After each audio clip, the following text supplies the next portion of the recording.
When I left my family's home, all I had in my hand was a job that was going to pay me $35,000 in New York as a base salary.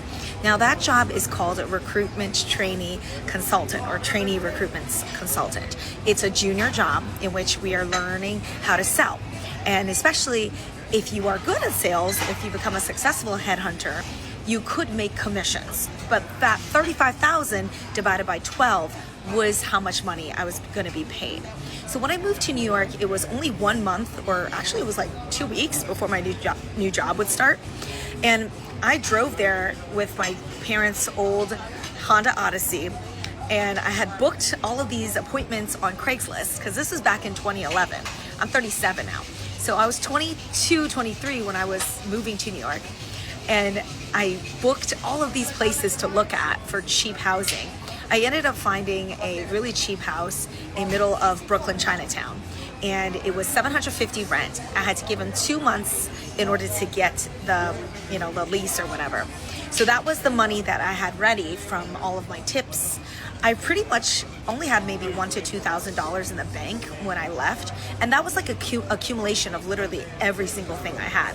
That's not to include my monthly car payment, as well as my monthly car insurance, as well as my student loans.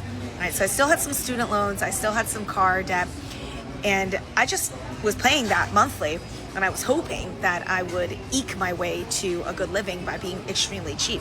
So that's what I did when I first moved to New York on $35,000 base. I was eating basically cookies for dinner because Avampain would have like 50-cent cookies. So I would eat that for dinner to survive. For lunch, I would have things like the $5 footlong or a straight up breakfast sandwich from Dunkin' Donuts.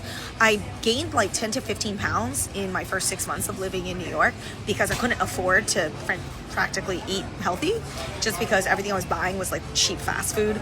But once I started making commissions, as soon as my, I think, 3rd month, I got my first commission check. That was $3,000. I treated myself to a $300 purse, and the rest just went off to continuing to pay my living expenses. And I was just extremely cheap for the first year. By the end of year 1, I made $87,000, and that was back in 2011. The year following that, I broke 6 figures and made $130,000. The year following that, I made $215,000. So this is the power of leaving behind your old self, starting new, especially in something like sales, where if you're really good at it, you can freaking make bank.